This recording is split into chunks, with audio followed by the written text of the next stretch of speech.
Forward. Love it. Welcome, everybody. You got a little bit of Savog there at the beginning to start it up. Welcome to episode number 52 of Run It Back. I am your host, Menelik Fernandez. Thank you so much for joining in, for watching or listening, however you're consuming your media. The premise of Run It Back is that we take teams that have played previously and we run the game back, so to speak, where we look over the choices that we made. How did we prepare? How what went into that preparation, how much time, what we thought was of importance for the game. Would we do it the same way again in if we were to play the game again? And then we talk a little bit about some things from within the game. We go through some film. We look at some of the actions that both teams ran, see if we would play them the same or if we would critique some of the choices that our players made. All that fun stuff. Obviously, it's a little bit niche, but all the basketball minds that join in really appreciate you guys sharing your time, sharing your thoughts. The feedback that I get has been tremendous. Pretty much since I think it's about episode 6 of Run It Back, we've been very fortunate to have coaches from the game in question join us. And today we will continue that trend. So the game that we're examining today is St. Mary's versus Bethel. We're taking this game on from St. Mary's perspective. It's the February 25th, 2020 game. And we have an assistant coach from St. Mary's joining us. Kyle Brown is that coach. Welcome, Kyle. Appreciate having you on. Give me a second. Let me try and do you a little bit of justice with an introduction here, please. Kyle has been the assistant coach at St. Mary's since 2016. Prior to that, he was an assistant coach at Cornell College for 3 years. He spent 5 years at St. Norbert College, where they won 3 conference championships and made 3 NCAA appearances. He's the founder of Next Level Basketball, which he ran for 5 years. And he was prior to that, he was a student assistant coach at UW Parkside. So Kyle, like just as a personal note too, for anybody who doesn't know, Kyle is a tremendous contributor, sharer on Twitter. It's sort of how I initially came across him, and then some other people that I know that also really love to share the game. Highly recommend him all the time as a great conversationalist, a great sharer. So Kyle, thanks so much for being here. Really appreciate your time. Thanks for sitting in. Yeah, thanks for having me. I'm excited to talk a little basketball and kind of just appreciate the introduction. Oh, it's my pleasure. So let's dive in here before we get into the game a little bit. Give us a little bit of a background of St. Mary's, your conference, the meaning of this game, where you are in the season, all that kind of stuff.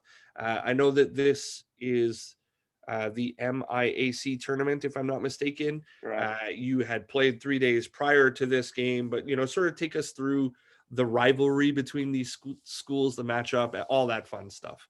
Yeah, so I always say my go-to line for all these podcasts or just Zoom interviews is I'm the St. Mary's in Minnesota, not the St. Mary's in California with all the Australian guys. But it's a Division III school. The MIAC is genuinely or usually one of the best conferences in the country. Especially in the Midwest. It's an unbelievable conference, unbelievable players. It's a really fun league with really good coaches at a lot of different schools. So kind of some background on the St. Mary's stuff is our history is not the best. It's like we were a school that's kind of struggled through the years to have any kind of success. My second year we went 1-24. Won our first game, then we lost 24 in a row. I don't recommend that for anybody's mental health. And to add some context to that, our best player, who you'll probably see in some of the clips later, Eli Cave, he had torn his knee up in the summer. Our second best player, Evan Gleason, tore his knee up about 3 weeks later. And then we just had a bunch of freshmen and guys that were still learning or weren't supposed to play that first year playing for us. And in a league like the MIAC, you don't survive that.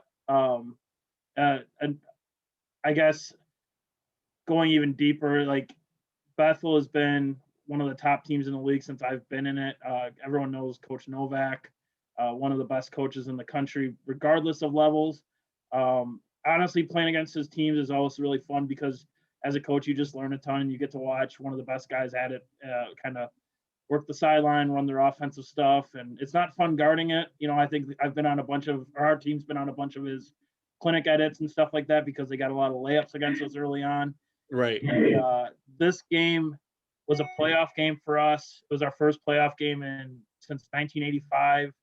We were coming off, so we kind of had to win that last week of the season at Gustavus to clinch it.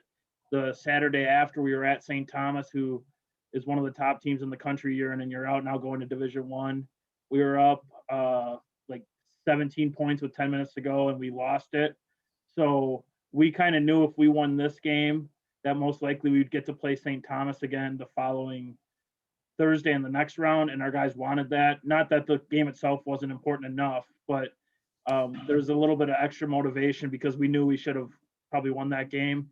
And then we had not played well at Bethel. I think throughout my 4 years or whatever, our like combined score, like aggregate scoring at Bethel was about 100 to like a million. Like we got blown out by them early in the year by 25.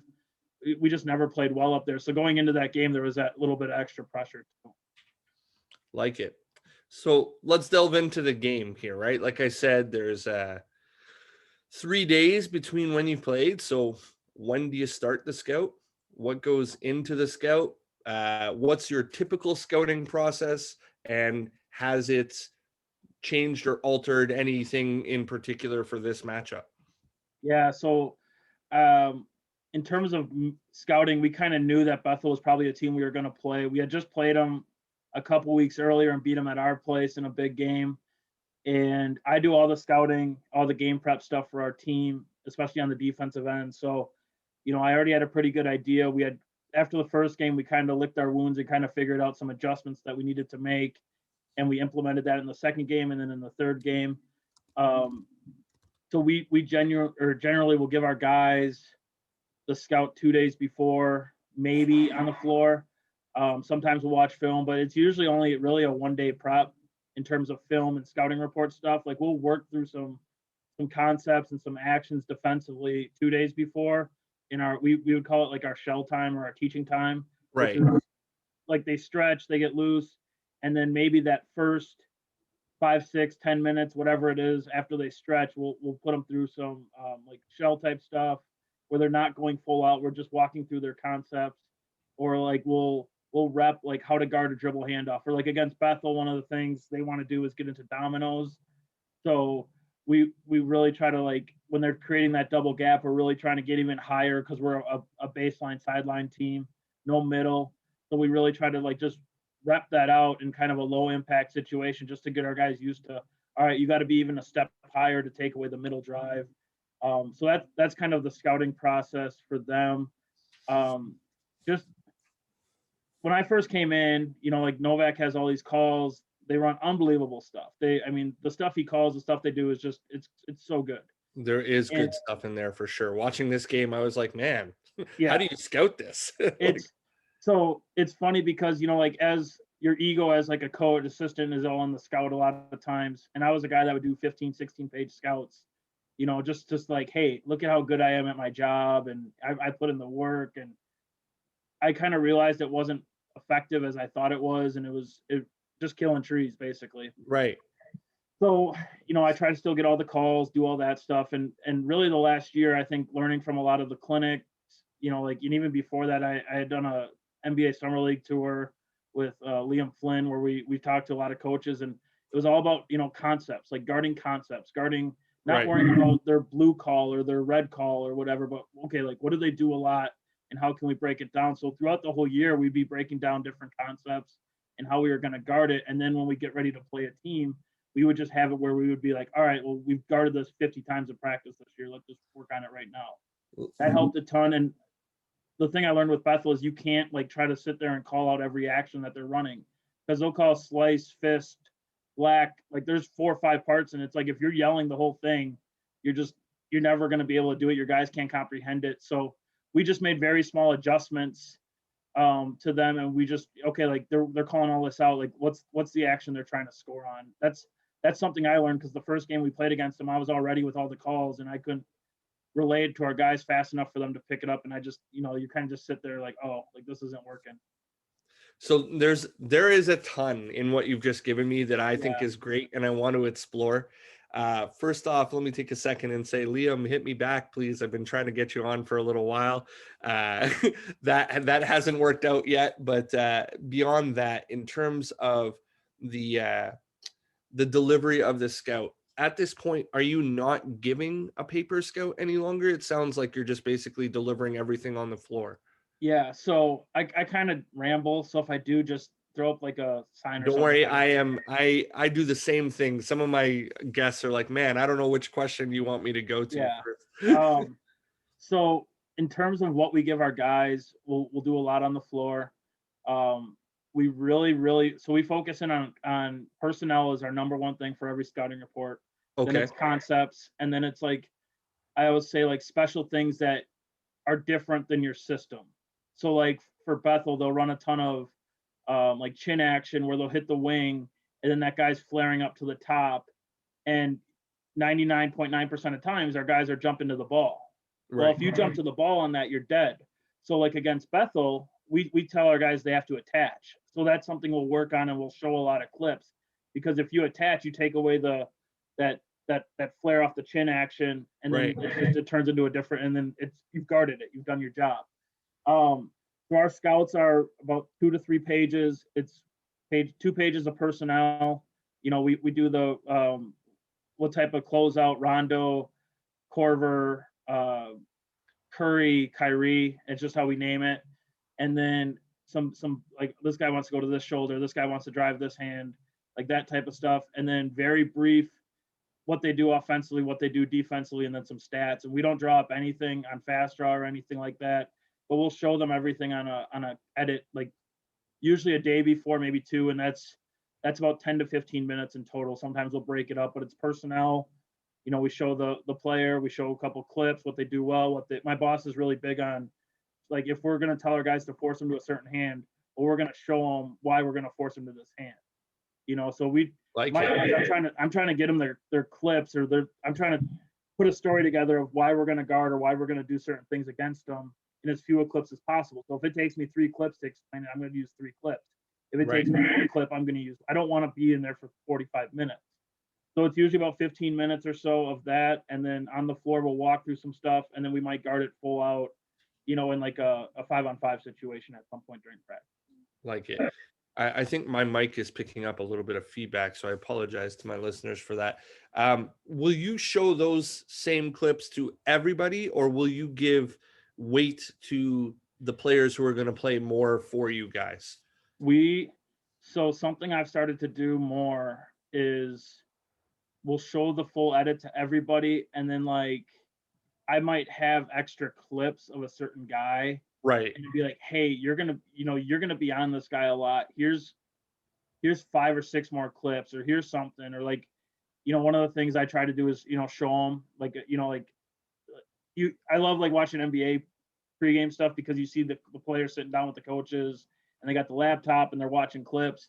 Like, so like I started bringing my laptop to practice a lot more and be like, hey, like let's watch like a couple extra clips of this, or like when we played them the first time, this is how you guarded this action. Let's go through this a little bit more. We've already showed them that, you know, after the first game, but like, hey, let's go through this again and see how we can improve that. I just think the more specific you can get with that stuff, the more the guys like that and the more they buy in. Love it. So going from general to specific a little bit for this particular game, what, you know, you mentioned the chin action for sure, but like what would have gone into the scout in terms of, hey, these are the 5 or 7 actions that they run a lot.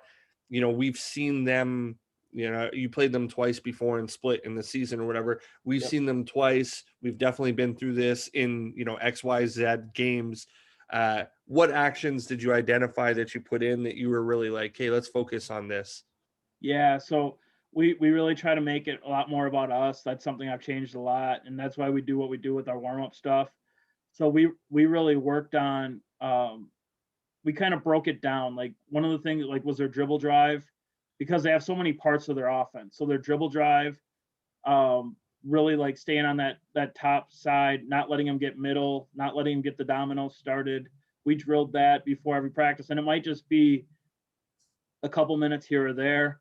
Um, The next thing we worked on a lot was the chin action, just staying attached. Like they'll run they I can't remember. I think they call it flare.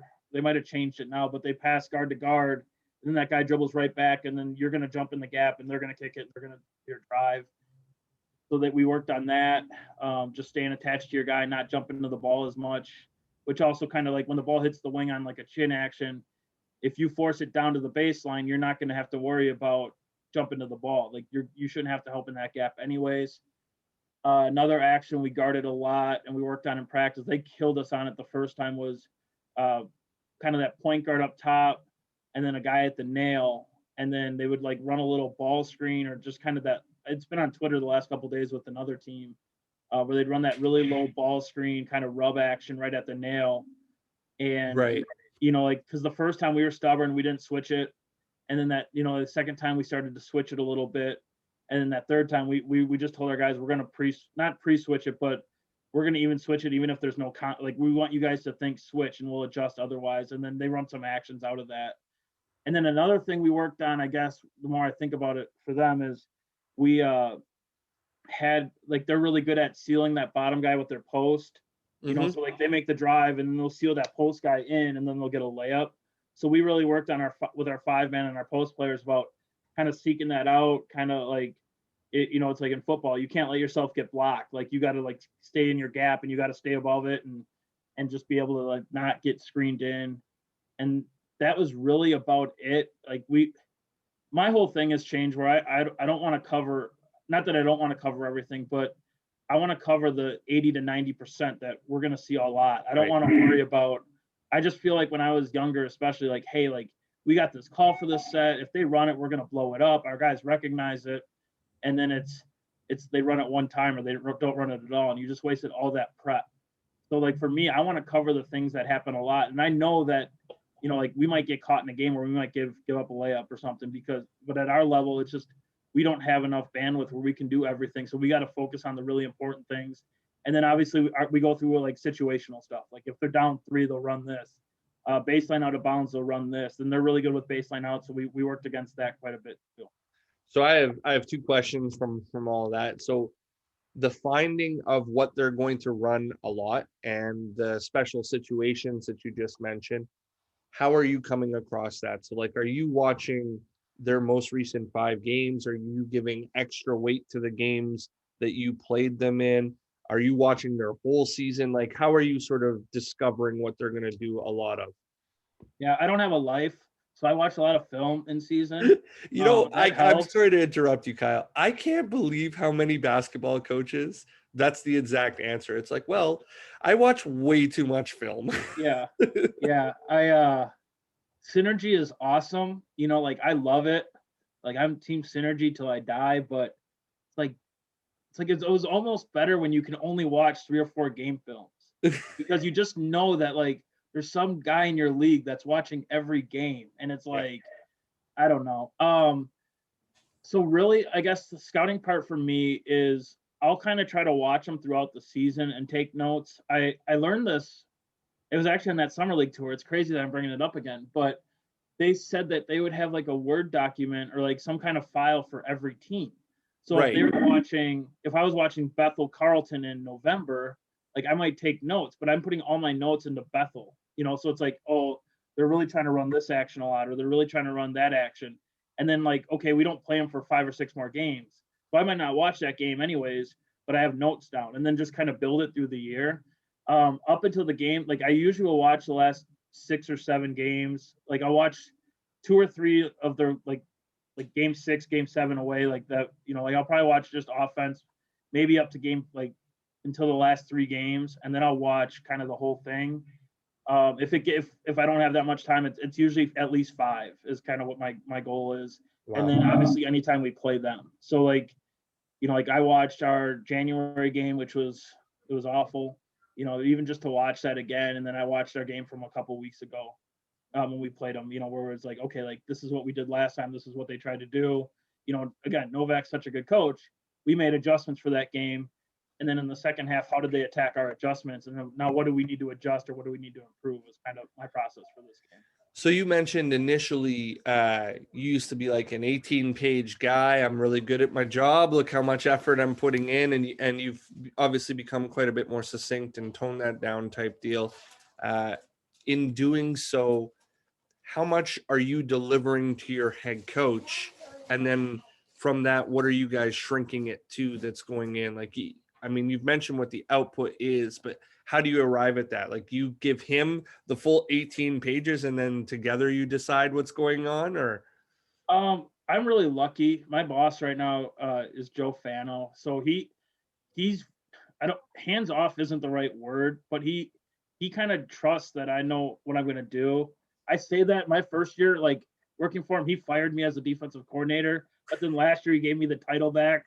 It was more a joke than anything because we were really bad that first year, just trying to get everything in. right. But we don't like I'll give them more than I give our guys. Like so when I send the clips, I might only send 13 minutes worth of clips to our guys or that we're going to use in film, but I'll send him and the other coaches on our staff, 25 minutes. Just where you don't need to watch the game. Like he's really big on watching us and stuff, and you don't need to watch a whole game. Like here's the stuff, and then we'll go over certain things in a meeting setting where we're going to talk about the things that I see and that we need to do. And his question always is, all right, so what do we need to do? Like what's the stuff that they run a lot? And then we'll go through that. I might send him some extra stats, like if I see something on synergy or if I see something just in a stat, like, hey, like this guy really wants to go this way. Okay. Like there's certain guys in our league will push to their weak hand, regardless of where they are on the floor. Well, why? Okay. And then once I explain that, like he's usually pretty good with that, but it's not a ton more, I wouldn't say. Just a little bit. So with this particular game, you mentioned what you wanted to do to sort of take them out of what they do, and you mentioned some of the actions that you knew you had to guard. What did you identify as your own personal advantages that you wanted to exploit against them going into this? Are you talking more offensively then? Yeah, probably. Yeah. So I would say the big things offensively that we tried to do.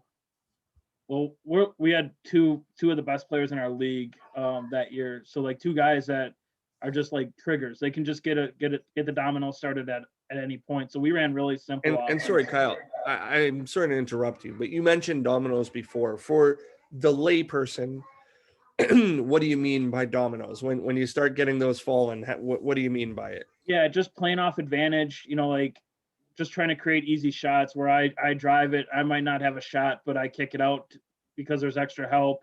And then that player drives it or has a shot, just trying to get that first domino to fall where you kind of put them in a blender of just the defense can't close out fast enough. The defense can't rotate. Right. We're going to get a layup or a three, at some point. Love it. So sorry, I had interrupted you. You were explaining just you had two really good players. They're the initial guys to get the dominoes going. What else were you looking at advantage wise offensively? Yeah, we really wanted to get those guys a lot of touches. We really thought that we could take advantage of them. We're pretty good at finding, like, if they're going to switch or if they're going to guard it a certain way, we're going to have coverage solutions, in that pick and roll setting. Like one of the things that we do that I don't know if I don't want to say a lot of people don't do at our level, but like we'll hunt matchups a little bit. It's like, all right, you want to switch? That's fine. Like we'll switch and we'll make you put a bad guy on our guy or have a guard set a ball screen where now that guard is hedging. I think we do that a little bit more than most schools in our league, and Joe, my boss, is really good with that. Right. And like he'll take my input, like, hey, like they're switching this, let's run this, or like whatever. I don't know if there were certain actions that we really wanted to run. We just knew that we wanted to give our two best players a lot of opportunities. So like you'll see in a lot of our games that we'll post those guys a lot. And Eli was like a 6'7" wing, and Raheem was our point guard. Right. And it's like, okay, so we're gonna play those guys, and you want to guard them one-on-one, then they'll score. If you don't want to guard them one-on-one, you're gonna bring help, then they're gonna kick out, and we're gonna play the dominoes and create the advantage. And like now you got to try to figure out how to guard a bunch of shooters. And we try to make it really simple. Like we're a motion team with some concepts. So I don't know if we necessarily had certain actions that we wanted to run. We just knew like the stuff we wanted to attack with. when you're hunting matchups, how do you position it to your guys? And what I mean by that is, let's say we're trying to get Kyle onto Menelik, and then we get that matchup that we wanted. When you're positioning it to Menelik, let's say, are you like, hey man, now that you've switched it, everything is you? Or are you saying now you're the initial domino, go create for others? How do Yeah, you position? yeah. No, like it's pretty much that. It's like, hey, like if they're gonna switch, like we talk to our guys a lot about whatever the coverage is, we got to find a solution. So we'll work on it. So like we'll in practice, we know that they're gonna switch or they're gonna hedge. We're gonna work on those reads in practice. Like you got to be able to throw this pass against this coverage or this look against this coverage. Um, Against the switch, we talk about like, like we want if they're gonna switch, like we need to figure out a way to punish that switch with, like okay, they're going to put whoever on our best player who's 6'7". Well, are they going to put a 6'2" guy? Whatever. Like, are they going to, if it's Raheem, like, or Eli, like, are they going to switch on a big onto him off a pick and roll? And now, like, he's going to have a driving opportunity. So we just tell him, like, once you get now, like, you got to be the guy that creates something, either a shot for yourself or a shot for a teammate, and just get, like make them, either have to bring two where we're going to have an easy kick and an easy shot, or make them guard you one-on-one. And then like teams couldn't guard those guys. Like it. In terms of like general philosophies, you mentioned you're a motion team, but are you trying to play more in the half court? Are you trying to play more in transition? Are you sending a lot of people to the glass? And comparative to what your general philosophy is, did you do anything different for this game specifically? Uh-oh. Yeah, I would say, am I gone? I've got you now. Yeah, sorry. I lost you for a second there. Okay. Yeah. All right. Sorry about that. Yeah, no, we're going to push the ball and we're going to play fast. And then we're going to try to take a lot of threes.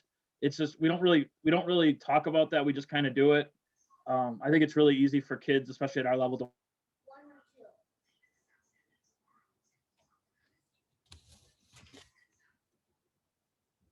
Kyle, you there? Sorry, everybody. I had to pause for a second there. Kyle, we were right at where you had said kids at your level were doing. I got you. Yeah, so I mean, we really try to push it and play fast and kind of have a fun style of play. And then offensive rebounding wise, we do like to send 4 or 5 to the glass. We don't tag up or anything like that.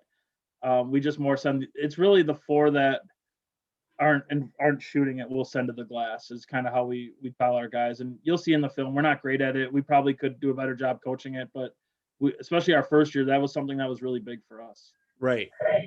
Like it. And then we didn't really have any adjustments like that for this game. Okay. So would you say overall you guys are like a do what you do well team as opposed to changing game to game? Yeah, I would say it's a tough question, right? Because a lot of the time you'll implement small things, but then, does that mean that overall you're changing everything, or you're really still focused on yourself with 1 or 2 adjustments? I would say that we're very much a do what we do team. Like we're very big in our system, how we do things, how we guard things. But we're not going to change really that. We're not going to force middle. Like that's not something we're going to do. Like we're probably not going to hard hedge a ton of ball screens.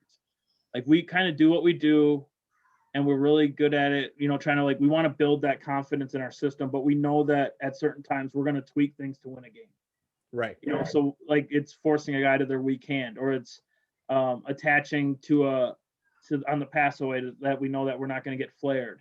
It's stuff like that we try to tell our guys, like, hey, like we tell you to do it this certain way the whole year. Like we might change it a little bit because a certain player, like a special player, requires a special situation. Right.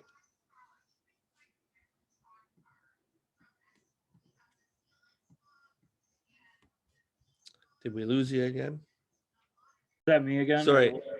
Yeah. So I'm starting it up again. And basically you had said a special player requires a special situation. And that's right where I lost you.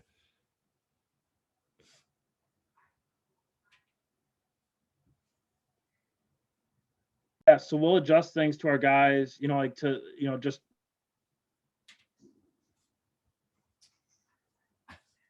Man, that's rough. if a guy can. I got you. Try it again. Maybe.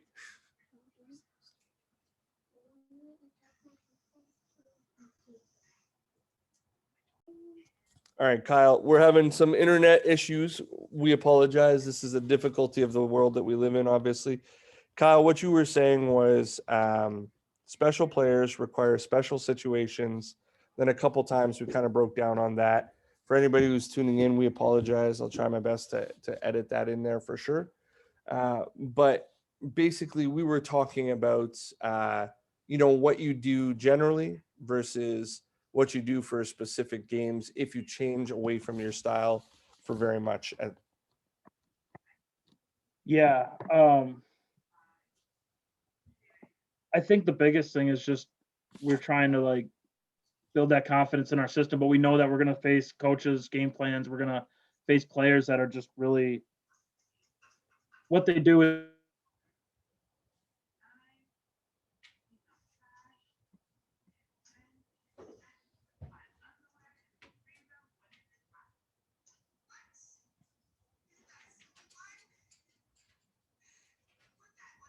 special thing.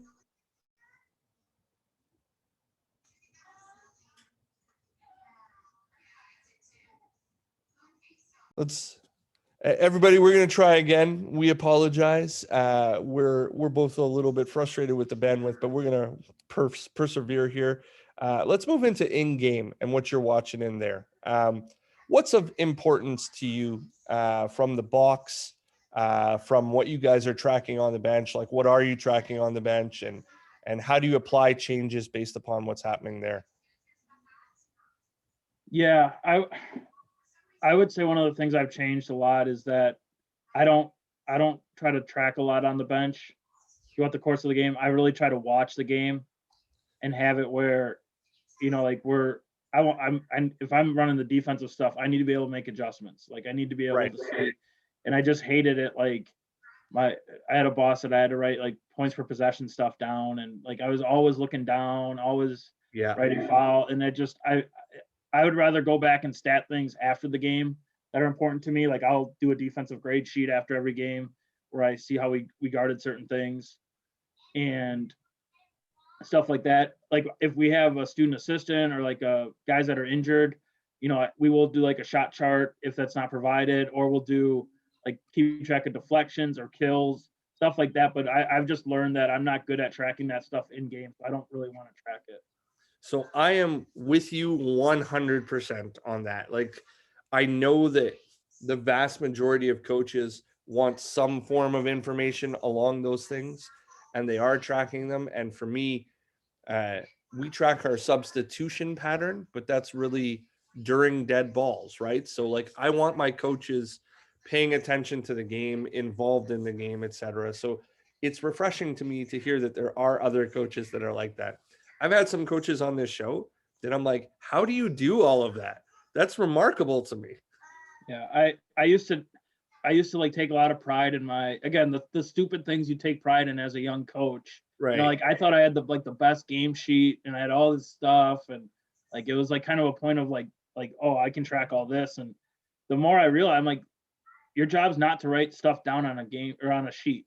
Like your job is to watch the game and be able to make adjustments on the fly and know what you're talking about when you got to go in and talk to your guys and Right. that's something I've kind of grown and like if I don't want to make it seem like if someone hired me that I'd fight that. Like I know like in certain roles I would have to, and I've done it before. But if I have the choice, like I'd rather watch and stat stuff after or have other people stat that stuff.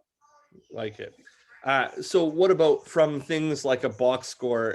You guys play halves. So at the end of the half, what are you taking from that? Is there pertinent information that's in there? And how are you applying changes based upon that?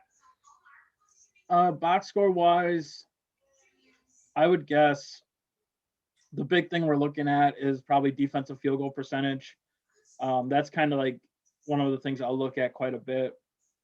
We'll look at how other guys are scoring or who's kind of beating us. Because Right. sometimes you just have like sometimes you have that random kid, the scout killer, that just you're playing off him and he hits a couple threes, and it's like, all right, well, like he's a 25% 3-point shooter. We're gonna let him shoot those. Like that's fine. Um, I don't like. I'll just try to look more at trend stuff in a box score. I'm not dissecting it like like okay, what are we doing well? Why is the score where it's at? Like okay, are they getting more free throws? Are we fouling too much? Are they is there rebounding? Like like those general trends. But I'm not trying to like spend 10 minutes. Like I've taken my notes mentally and like what we need to adjust and like okay, like oh maybe I didn't notice that they have 7 offensive rebounds and we only have 3 or something. Right. But, Right. but I'm not like I've had some coaches that I've seen or worked for that have, like will go through like literally the entire box score and with each guide, and it's just like okay, like we know that Johnny hasn't made a shot yet. Like we totally, he probably knows that too. We don't need to tell Yeah. him and stuff like that.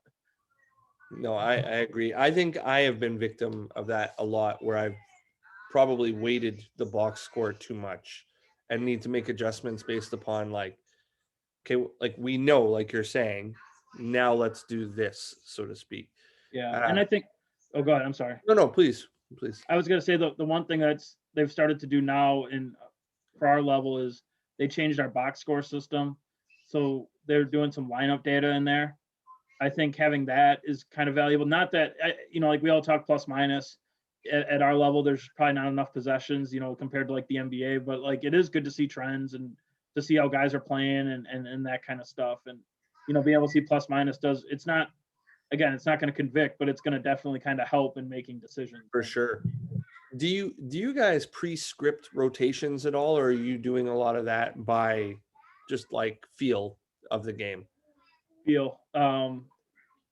Joe is really good at kind of having a feel like, okay, like we're going to give everyone their run in the first half. And then if they play well, we'll keep playing them. If they don't, we might not give them another run in the second. Right. He's really good at that, but we do not script it at all. I always joke with him. I'm like, yeah, sometimes I don't know who you're going to throw in. I just kind of wait for the game, because he's just one of those guys. Like he's just got that innate feel where it's like, okay, like our 6-man would usually go in right now, but let's try this guy. And then like it usually works. So I just kind of sit back, and if he asks me for my opinion, I'll give it. But otherwise, that's kind of his thing. Like it. Does anybody have any questions before I move on a little bit here? I think this has been great, Kyle. Obviously, internet can be a little bit frustrating at times, but great contributions for sure. Do you think that there were any things from this particular scout that, I mean, obviously you guys won the game, but do you think there were any things that were missing that could have contributed to the win better? Or do you think, overall it was pretty good scout? You guys were pretty much on the ball in terms of what went into it. I obviously there's always stuff you can improve on. Like this game, they had another kid that made a couple shots on us. That was really good. Now in my head, like we took away their top couple options, so someone's going to make shots for them. Right. Like they ran this, and this probably goes back to an earlier question, but he's just so good at running stuff that takes advantage of defensive like habits that you've been taught. So like they'll run this little action at the top where like all of a sudden like they run like a handoff or a pitch back, and then they're coming right back at that guy with another one. Right. Well, you're thinking get in the gap or whatever, and you just never get there. Like the guy passes it, the 2 guards come together, one goes back door, the big at the elbow throws the ball out to the guy in the wing, and usually they would just go ball screen or whatever, but now they're going dribble handoff back to that 5. Well, they got us on that a couple times in the second half. And so it's like, yeah, we probably could have prepared that, but that's also something that they had to run because we were guarding other things well. So right. I think we did a good job of determining what was really important and taking away that. Like one of the big things like we did against them that was different than a lot is we put our 6'7" guy on their point guard, because their point guard was really good at getting to the block and posting up. So if we put our 6'7" guy on him, he can't post him up. So that takes away a big part of their offense. And he was just an average shooter. So we tried to like, okay, like we can play in the gaps with our 6'7" guy, and then we can have like a contest, but we can cushion them a little bit. and he made a couple threes on us. But if you look at the 2 games we played at the end of the year, I think he was like 2 for 8 from 3 or something. He was like a 30% 3-point shooter. So, Right. like I think from that standpoint we did a pretty good job. And then my last question for prep before we move into a little bit of film is like, this is something that I'm certain, as I've told you, I've been off for a while, similar to you because of COVID, obviously. But next season that I coach in, I think I'm definitely going to implement something that's like a post-game report, and it would be film oriented, short, succinct, maybe 3 to 5 minutes type deal or whatever. Are you guys doing anything like that that's like a post-game breakdown of what had happened, and how much, if you are, how much have you found that it helps out? Yeah, it kind of goes back to that Word document, for each team that I was talking about earlier. We don't have like an official one. I usually don't even really share it with my boss at the time, but like for me, especially on the defensive stuff, like I'll write my notes down. So like during the game, like I'll write notes down like new calls or like, oh, maybe we could try this. And then I'll also write down things that he says throughout the course of the game, in a timeout or whatever, and I'll put that in our file, and then I'll always go back to that the next game. Right. So I'll grade the film usually defensively on how we score or how they score, who gave up what, and that'll kind of determine how we practice the next day or so. Okay, we gave up a lot because we weren't jumping to the ball, Right. or we gave up a lot because on post ups.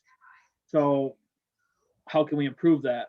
And then like that might be, but that's kind of the extent of it, I think. Yeah, no, I've from speaking to all of these coaches, which I feel tremendously lucky, fortunate to be able to do. I think that it's a must. That's part of the preparation process, especially like in a scenario like this where you've played this team twice in conference and then you play them again in the conference championship, conference tournament. In my opinion, it's like it just really helps you, build upon the cumulative process of being able to put together reports, and then each report obviously gets so much better because you can go back and reference stuff.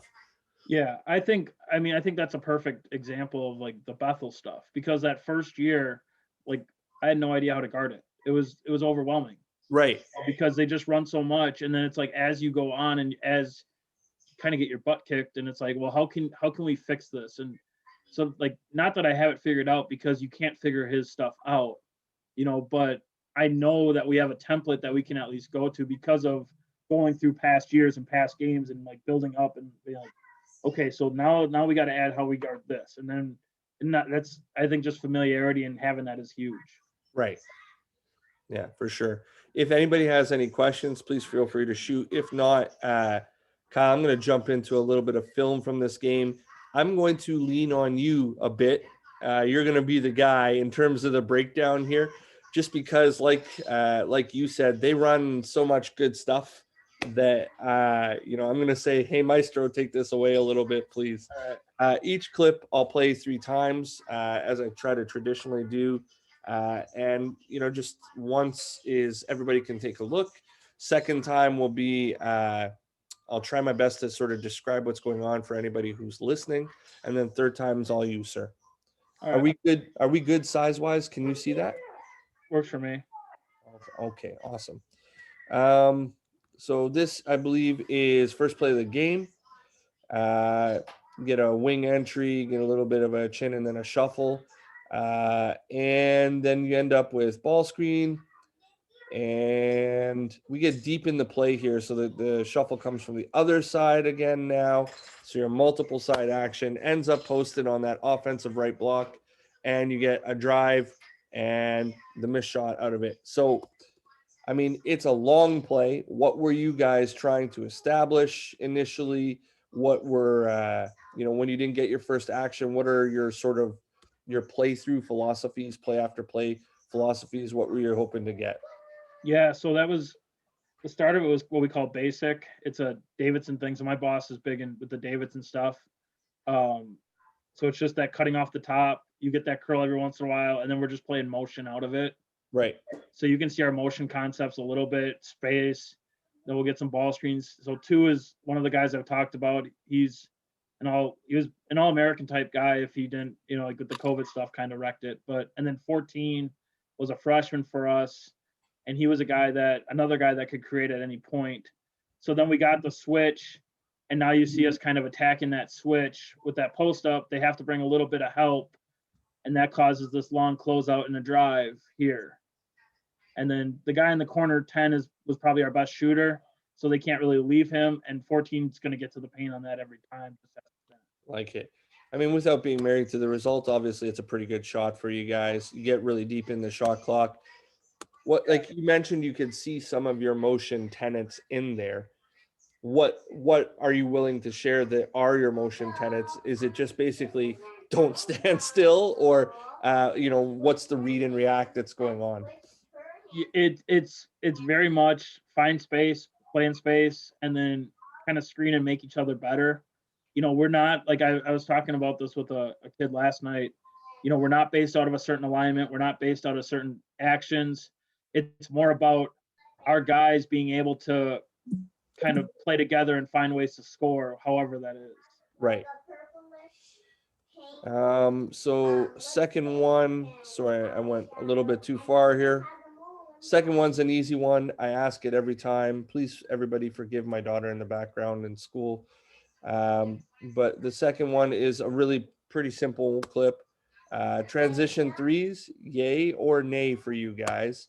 And if yay, what's the criteria that has to be met in order for them to happen? I mean, that shot's not ideal. I think one of the things that Joe does really well, with he wants our guys hitting shots and playing with confidence. So he's probably got on a kid once in 3 years for taking a bad shot. Is that a perfect shot? No, but that's probably our best shooter. He had the game before where he hit 3. Just if you looked at the shots, like you wouldn't even want to know why he took them. Like they were just, so he was kind of feeling it a little bit. He was in a good rhythm. I think we're okay with that shot. It just has to be shoot it with confidence, and like if you're in range and you feel good about it, kind of let it go. And there's a time and score component, I think, to it too. If you're taking those shots a lot, you're probably not going to do well. But it's one of those things that like okay, like you tried, like maybe don't take that again unless you feel really good about it. But And would that feedback just happen sort of on the fly in the game, or would that be something that would be later on via film where you'd be like, hey, like I want you shooting with confidence, but for you, this shot, that time and score probably isn't it? probably later in film, like he'll very rarely um, say anything about shot selection in game. Right. So some Princeton and some Weave concepts in here from them. Defending it, do you have this set? Do you like how are you looking to defend this, etc.? It's a pretty long one. I'll play this one a couple times and try my best to sort of describe everything. The Weave is really basically like a dribble drive concept, I would say.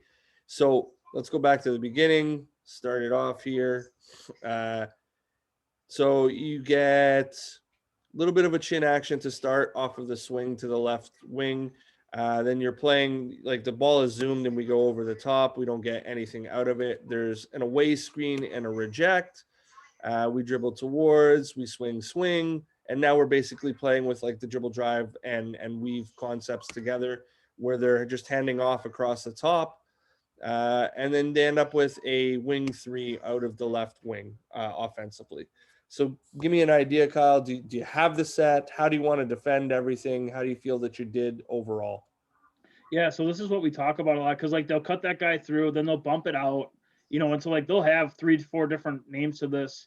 So we more talk about just having those actions guarded. So we've guarded this like come together action like that and Right. worked on it. We wanted to stay with our own guys as much as possible, and we knew that guy was going to back cut. Then we forced that ball screen out a little bit, and now you can kind of see what I was talking about with we want to kind of guard our guy one-on-one. We don't want to let the dominoes get started.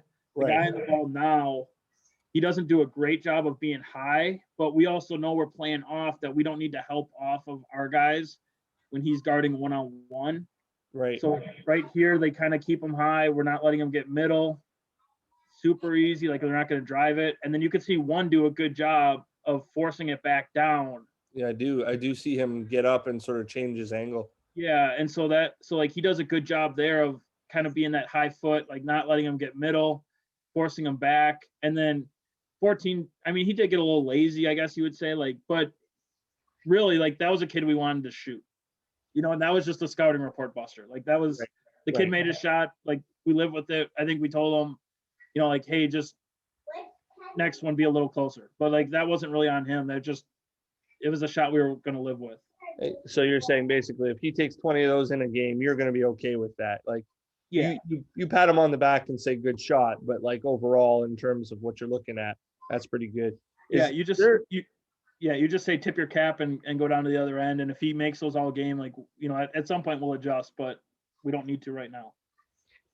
In terms of like the weave type action, right, where you mentioned, you're coming across instead of forcing it up the floor. Is there anything in your report that talks about how many handoffs they typically go to when they're going side to side?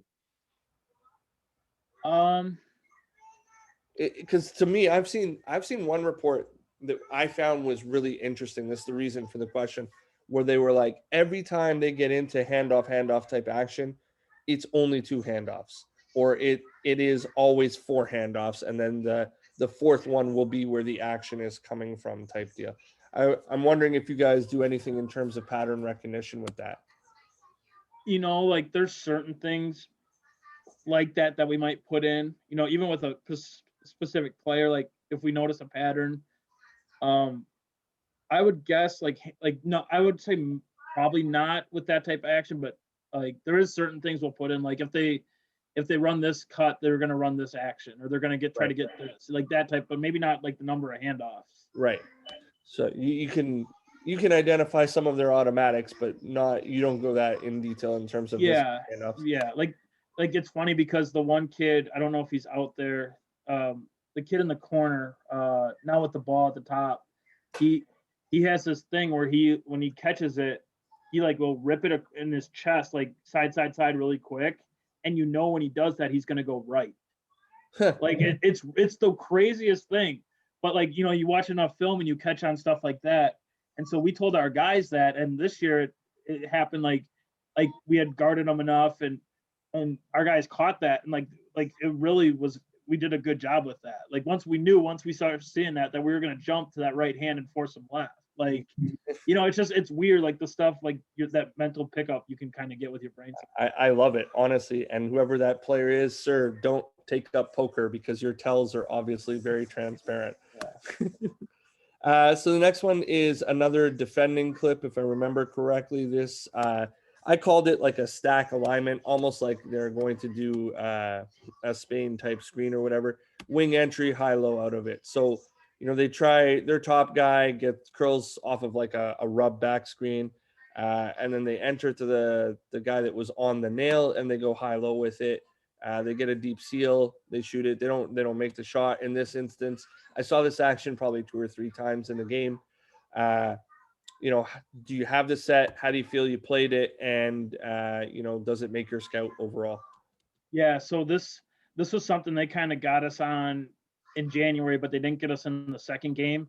And so we worked on it. We didn't guard it very well there. Like we want 14 fighting that, like be a little higher, kind of denying that post feed.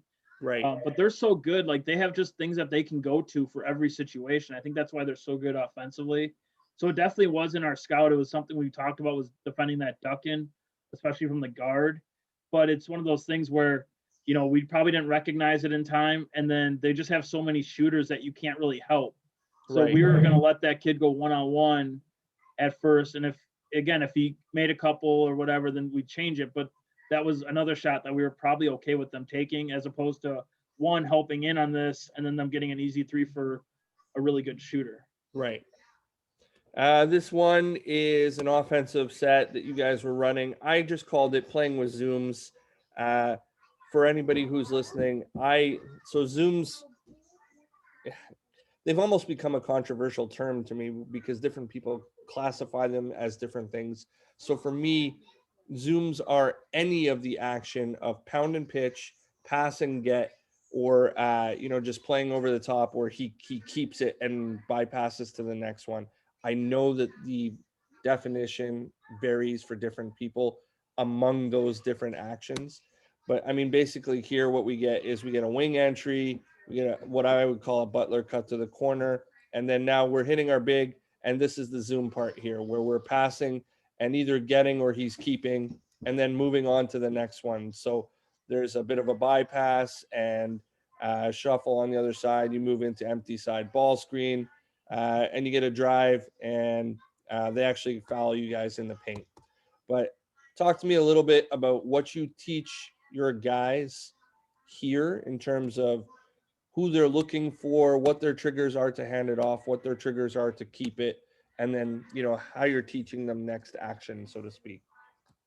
Yeah, so this was just a set we put in kind of 3/4, 2/3 of the way through the year, and we actually had a lot of success with it. We got a big basket off a slip on this screen right here, where these just, you called it like the zoom, but like we slipped that against the switch and we got a big bucket late in the Right. game. So for us, it's just once we get to that handoff where the guy's coming off that split screen action, once we get to that, we're just kind of playing. So like now we're into motion. Really the guy's just trying to read if it's a clean or a dirty handoff. If it's clean and we can hand it off, then that's fine. If he feels he can get advantage. If it's dirty, he doesn't feel like he can.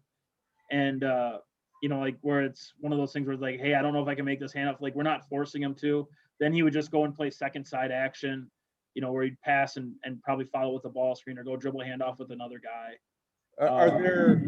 Are there teaching points that you give him to say this is going to be clean or dirty?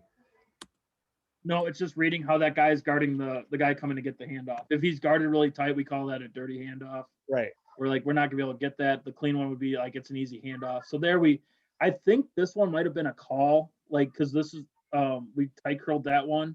So I think that might have been a call out of a timeout. I can't remember for sure. But then how we get that end layup or the foul is that's just guys playing. So that's just pass and follow and just kind of play basketball. Love it. Sorry, I muted myself there. Apologies. What do we got next one here? We got this is another offensive set. There's a corner pin, there's a shuffle cut. I thought this was just a great pass, so I wanted to include it. For anybody who's listening, basically the ball works its way back to the point. We got a pass to the right slot and then a screen away, which he tight curls. We swing the ball and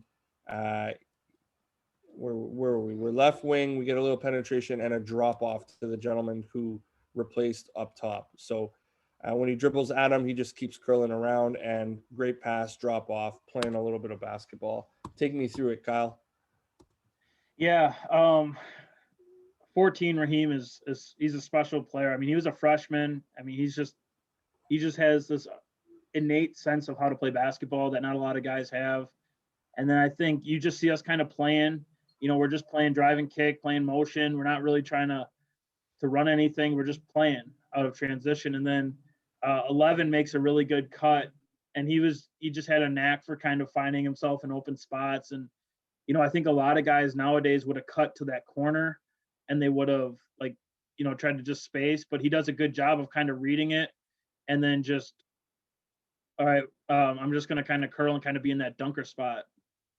And it was like you said, a great pass. And I think the big thing is spacing on that weak side. You have 12 and 2 kind of out there. They're not cramping in, and those guys can't help real easy.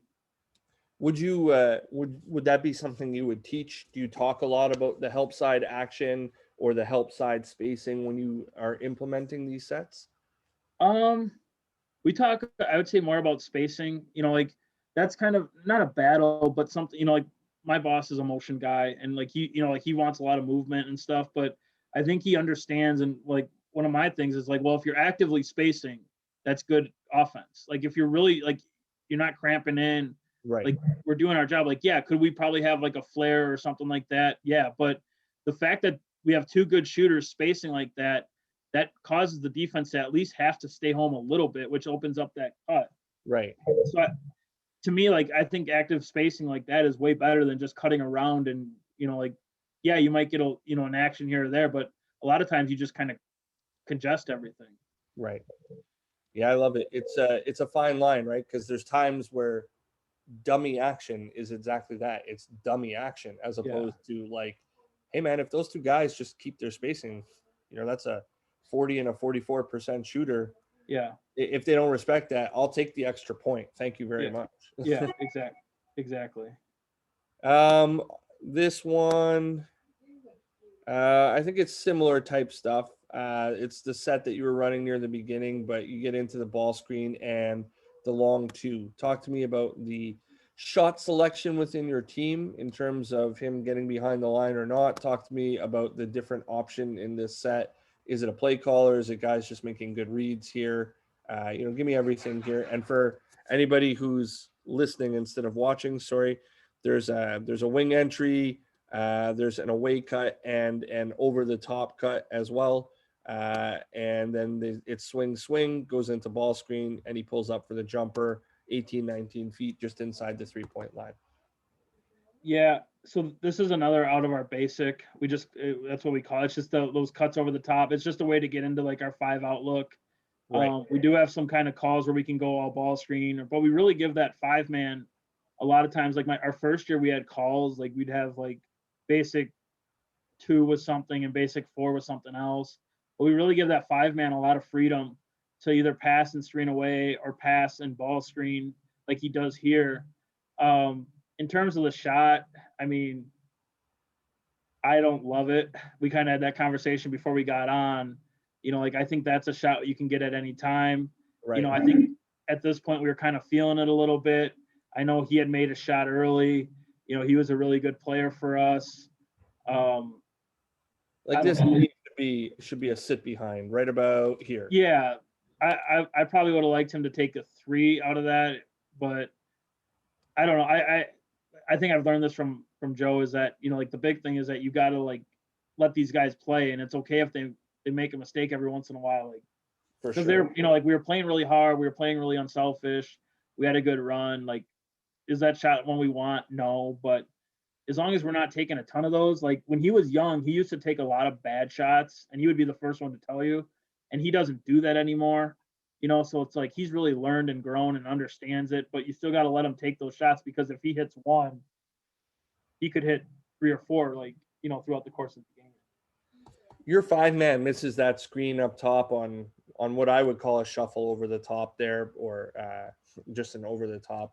So on this, missing this screen, would you put that in feedback and talk to him later about it? We'd probably put that more on. That was kind of both. Like Cutter a little bit, like Two's got to do a better job of kind of curling that or setting himself up or even reading it and backdooring. Right. We'd probably that would probably be something we'd probably show like an individual, like, hey, like let's talk about this and show them both that or something like that. Right. I don't know. That it's kind of hard. We'd probably show them. I don't know if we'd show that in a team setting. Maybe the whole possession, but not that in specific.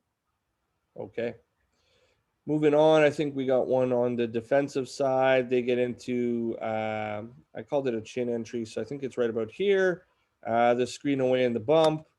And then there's a handoff in behind, creates the double gap. He gets all the way to the rim. So talk to me about your help principles, your on ball principles, your guard your yard that should have happened. How do you think you played this overall?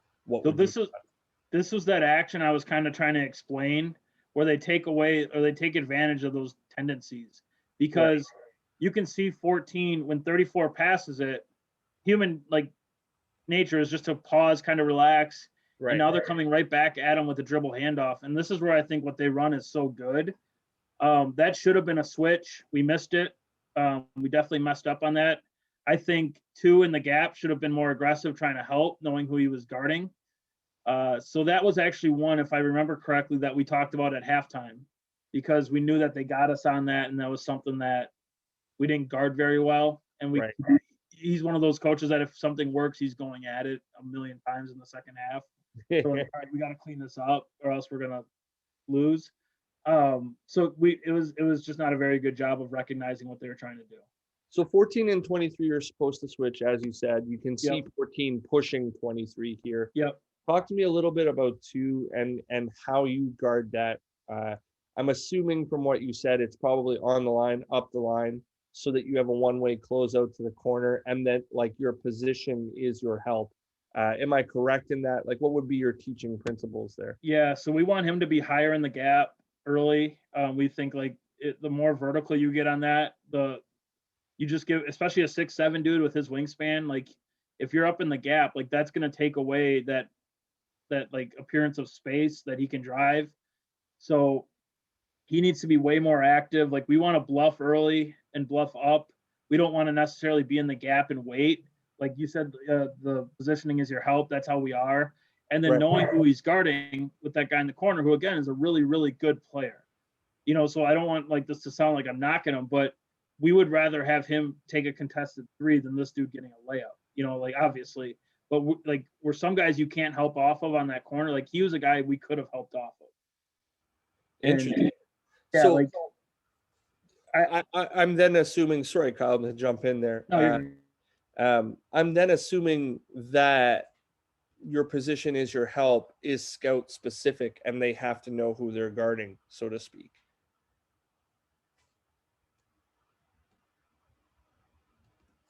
Oh, did I good. lose? Are you there? I'm there. Did you hear my question? Sorry. Yeah, I got it. Yeah. Yeah, the big thing is we make them really accountable for their matchup. Like they got to know a lot about their matchup, and we talk about that stuff quite a bit. Like it. So is there an instance where like if that corner 3-point shooter is a killer, are you hugging in that corner and then changing how you're going to play this action overall? Um, we would probably. I don't know if we would like. There's sometimes where we took guys out and we'd guard them, where we wouldn't help off them at all, but we'd still probably try to be in the gap a little bit, like early, to try to like take that away right away. And then Right. we'd probably talk about our low guy being 12 under the basket, coming over a lot more aggressive than he Right. does. So that would probably be the only adjustment if he was a really good shooter. First play of the second half. It's this is a lengthy clip. Talk to me about what you were trying to establish. You guys are up quite a bit at this point, but you had some gate or elevator action going towards the left wing. You don't get what you want out of it, so you cut the right side through, and then you're basically playing isolation on the strong side here with number 14. Yep. He takes him down low, doesn't get what he wants. There's a throw behind. 22 hits the 22 or 23. 22 hits the 3-point shot there. Talk to me about all of it. What were you trying to establish? And then play after the play type stuff. Yeah. So this was just an entry that we run a lot. Was that one kind of coming off a bunch of screens, and then we tried to get a little back door to see if Eli two popped really hard, if they would come out and guard them. We can maybe get a quick easy one, and then all knowing that now we got a really good ball handler, a guy that can create going one-on-one. Right. And then we just play motion off it. You know, our guys were really good. Like 22 is good at cutting and spacing and finding open spots based on help. So the first action of cutting everybody through, like you said, like so one's coming off of the back screen, then he's going through that gate on the other side. Do you get that often in this, or do you think that's more false action to try and get to two on the back cut here and then get your strongest ball handler? We run a couple of things like that we get that elevator look a lot. Teams have kind of scouted that. You know, our first year we got that a ton. And then but I think this was more just, you know, like that offers really good spacing to set up and try to get two on a backdoor cut. I think. Right. I don't think we were ever going to throw it to one coming out of the elevator. Yeah, I like the spacing on that strong side there. I like it a lot, actually. Playing with the bypass. So this is another one of hitting your big and just sort of letting him hand off and make decisions. So, I mean, there's a left wing entry and then same idea where there's the cut over the top of the big, doesn't hand it off the first time, hands it off the second time. There's a dribble drive attack and a throwback to him, and he hits the glass shot for the 3-point shot. So, you know, clean versus dirty handoff. Give me the concepts, the playing within it. What are you trying to achieve here? How much do you like to set, etc.? Yeah, so this was like I said, this was a really good set that we ran a lot the last part of the year. Um, so it was the one that we showed earlier at one point. I think it was the first possession of the game.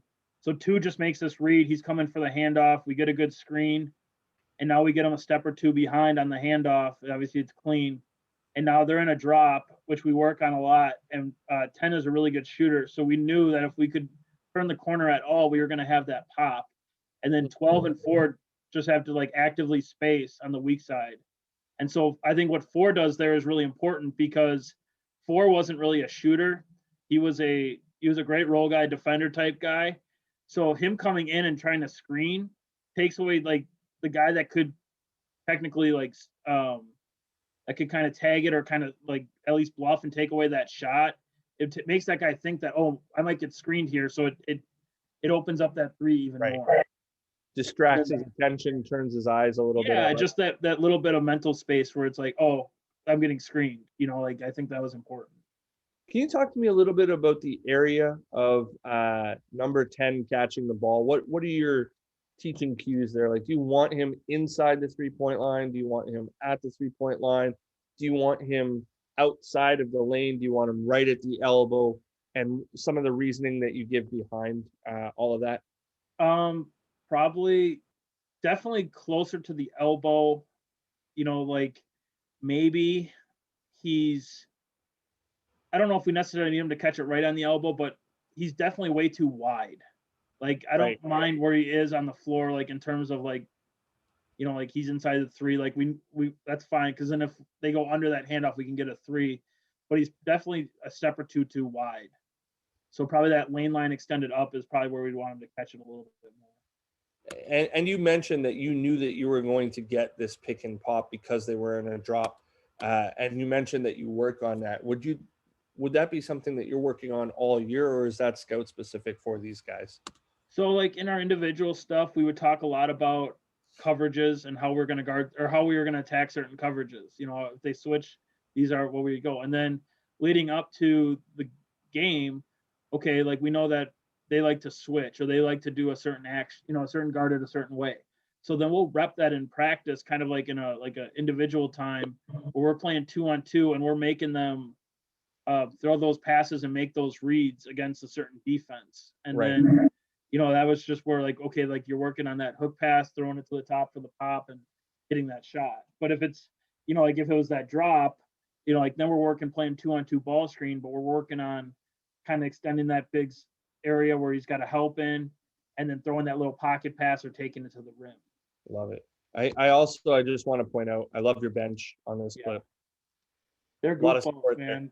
That's what makes it fun. Like like it was really hard because in our league we have a rule where you can only dress 15 on the road. Right. So you see a lot of guys in those white and black, and like those guys, some coaches in our league like will let them warm up and like at least dress, but they're just not in the book and they won't play. And like so you feel bad for those guys because they don't get to. But that was our group. They were really unselfish, a fun group. They bought into what we were, and I think that's what makes college basketball fun. I agree with you 100%. Oh, I lost my clip. Sorry. I'm ahead of there, I believe. Yeah.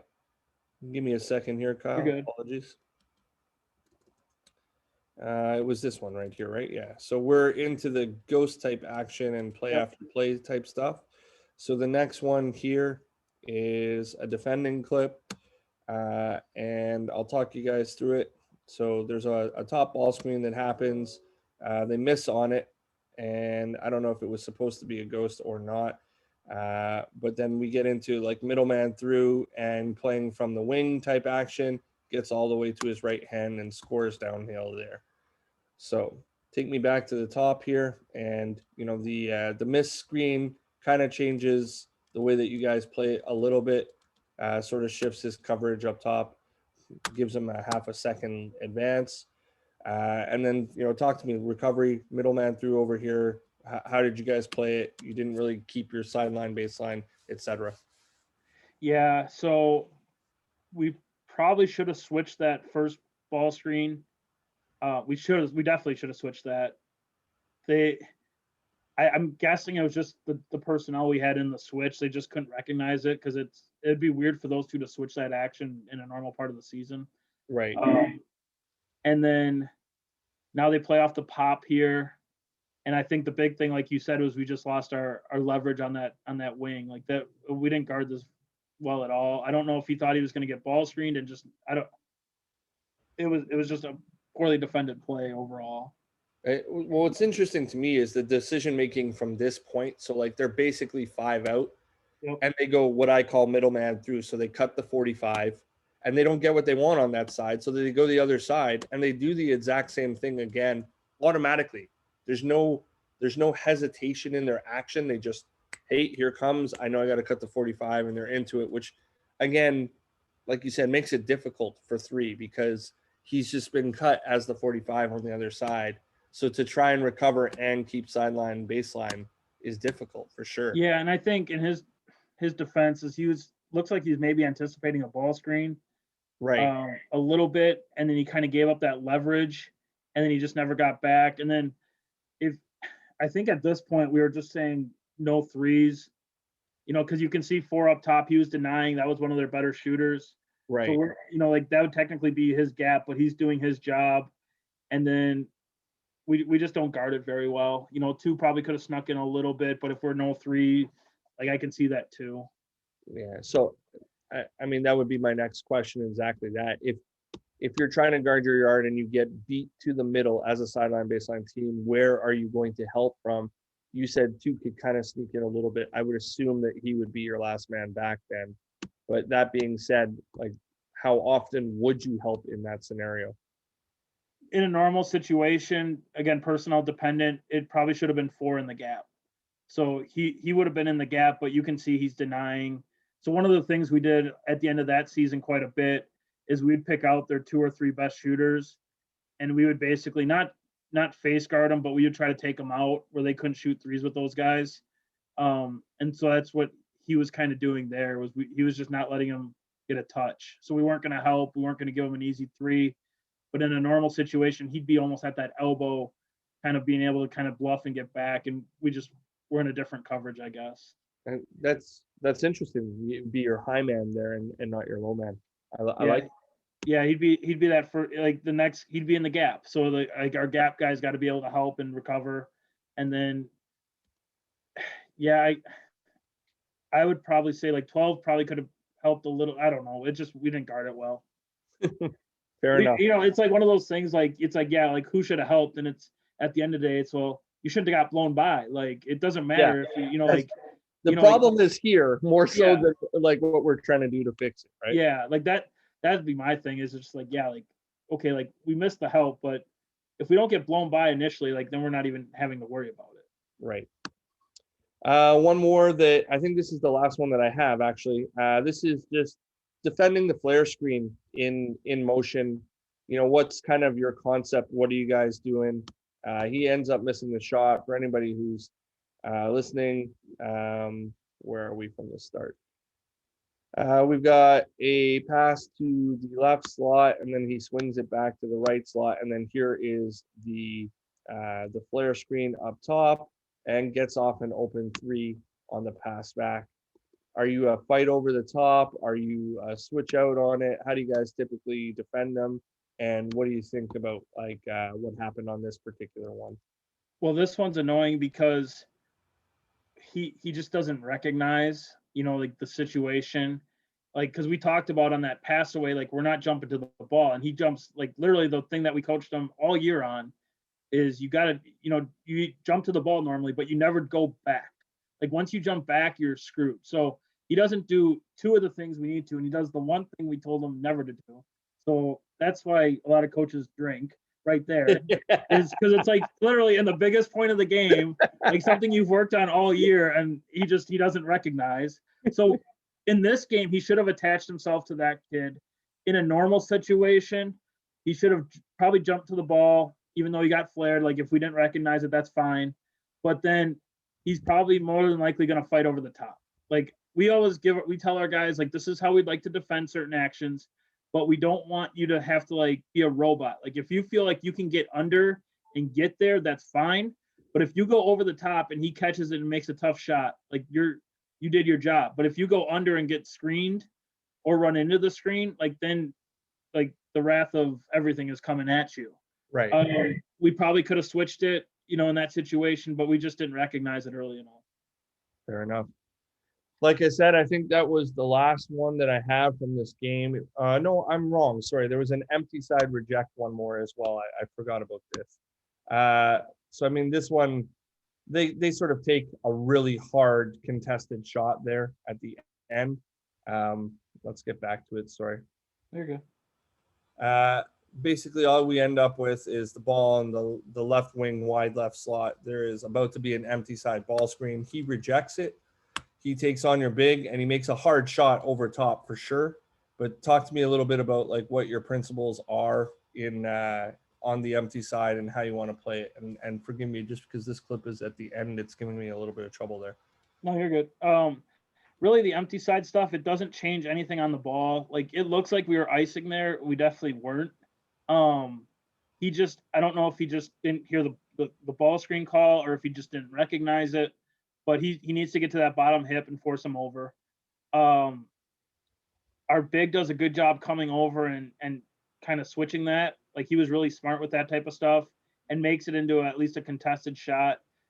Really like the empty side stuff, like we're going to force him over the top. And even though we're no middle, we still dropping over, and like, we're not going to ice it or anything. But it's really more about our three guys off the ball, and any empty side, we want to have a nail and a low. So we want our low guy to come over, because if you think about it, like that low guy might have to tag the pop or something like that, or might have to run at the ball. Like you never know, but we want those two spots filled. So we really never got there because he rejected it and we kind of forced it down. But 2 does a good job kind of sinking into that nail spot. And then, I mean, end of the game, it's not ideal, but we covered up pretty well, I think, overall. We made it at least a somewhat tough shot, and even though we kind of messed up on the coverage. Well, I mean, that's a really hard shot. Like that's one to me that I'm like, hey, good job, sir. Like, yeah, tip your cap and move on. Yeah. Unless anybody has some questions, we are almost exactly at the 90-minute mark.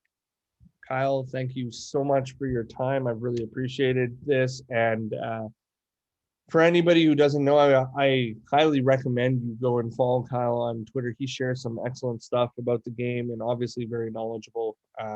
But, similar to me, has been off for a while away from basketball, anxious to get back. So I think eager to talk some hoops and be involved as much as I am at this point. So, I have nothing but respect and thank you so much for taking the time to do this. It's been really fun. I think I can leave it there. It's a good spot, but thanks for coming, man. Appreciate it. Yeah, thanks for having me. I really appreciate it. It was a lot of fun, and apologize about the internet. I've never had an issue with maybe I didn't pay my bill on time or something this month, and they were kind of checking me a little. No, I appreciate you having me on. And I will just say, like, I have a website. It's inthegaps.com. And then I do a 5 Play Friday, like a newsletter. We're almost to 50 newsletters, but it's 5 plays, usually 4 articles, 3 podcasts that I listen to, and then 2 quotes, and then like some type of video, usually something X's and O's or something I watched that week. But it's a really quick, simple thing. And I have the sign up is my pinned tweet right now. So. Awesome. So please give me that info. I'll put it in the description for both the podcast and for the YouTube when it comes out. I'm sorry for not mentioning that. I actually did know that about your newsletter. In fact, a friend of mine who comes on the show often, Chris Bogert, like highly recommends your newsletter all the time to me. He's just like, hey man, he does really good stuff. So check it out for sure, everybody. I'll put those links in the description for you guys so that you can sign up and check out what's going on there for sure. Awesome. I'm going to stop the recording there. Kyle, this has been awesome. Thank you so much. Yeah, thank you.